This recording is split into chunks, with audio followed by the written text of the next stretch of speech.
What's up guys, it's me Jeremy, and with patch 4.11 there were a few major changes that I believe are absolutely phenomenal, and here's why. Let's get started. Now there are three main changes in this patch that I expect to have a fairly significant impact on the metagame: the changes to bounty rewards, turrets, and experience. Starting with the gold changes. Early kills before 4 minutes now scale from 75% instead of 60%, while first blood kills are now unaffected by the 4-minute early game reduction, and in addition, kill streak gold now racks up a lot slower, taking a full 5 kills instead of 4 to hit that 500 gold bounty. Overall, these changes lead into a much more kill-focused metagame. Early kills are much more beneficial to help you snowball, especially first blood of course, while in addition the kill streak change was a very much needed nerf to the anti-snowballing mechanic of kills. Because due to the way gold downscales on death streaks, you could go 4-0 in lane from solo kills, and that gets you 971 gold, whereas the opponent's jungler could then gank you, kill you with the laner getting an assist, and then they get a 500 gold shutdown and a 250 gold assist. So after going 4-0 in lane and killing your opponent 4 times, the difference in gold is now 221 gold only, because you died once. Now that difference after 4 kills is going to be a little bit bigger, which is quite good. This promotes going for kills quite a bit, and we should see some more aggression in LCS play, and of course in solo queue too. And overall kills are worth a solid amount more now, and aren't just something to help you get objectives. So I like that change a lot, since the punishment for the previous laning situation of going 4-0 and then dying was just way too much, and since going 4-0 in lane is so difficult, and it could be mitigated almost completely by 1 death, and completely mitigated by 2 deaths, now it's just not as easy to punish a winning lane so hard, which is good, because it makes carrying after going 4-0 or 5-0 in lane a lot easier, whereas it used to be quite easy to come back from, too easy, especially since it was such a big deficit in the first place. And of course the first blood changes are really nice since they promote early aggression as well. League was slowly turning into this late game focused metagame, which is honestly kind of lame, since early game champions play really aggressively and have a really fun playstyle instead of just grinding it out and farming for 30 minutes until the end game.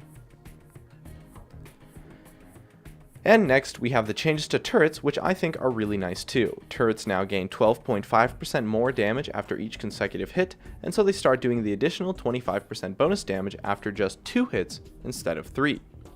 In addition, turrets will select targets slightly faster. This is really just a massive buff to turrets. They didn't give us any numbers, so we don't really know how good the target selection change is, but in theory it should be pretty solid versus these tower dives that are really close, like everyone ends up flashing out or stuff like that. In addition, overall the turrets just do quite a bit more damage, especially in the early game.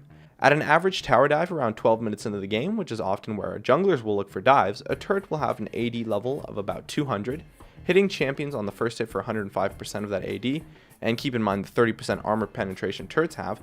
The 5 tower shots the jungler could tank diving you now deals 1685 base damage, not counting the armor the jungler has, but do keep in mind the armor penetration the turrets have, instead of the old 1510 damage that it would deal instead. So that's a difference of 175 damage, which after armor and the armor penetration is probably going to be around maybe 120, 130 damage or so. That's just a rough estimate, but it's definitely significant for the early game, while not making that much of a difference late game.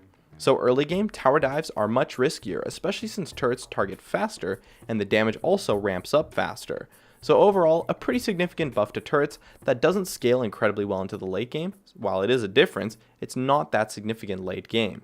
So tower diving early is much harder, and that makes snowballing a bit harder too, which is good, since snowballing early is now much more lucrative due to the earlier change to kill streaks.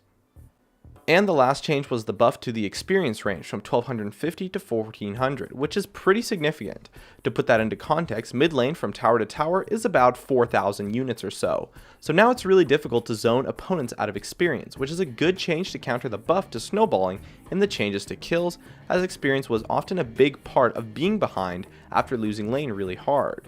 Mid lane is now almost impossible to zone from experience, while you should also watch out, as if you're pushed in lane, mid lane, and your jungler's doing wraiths, they can leash XP from the mid laner without wanting to, so be wary of that.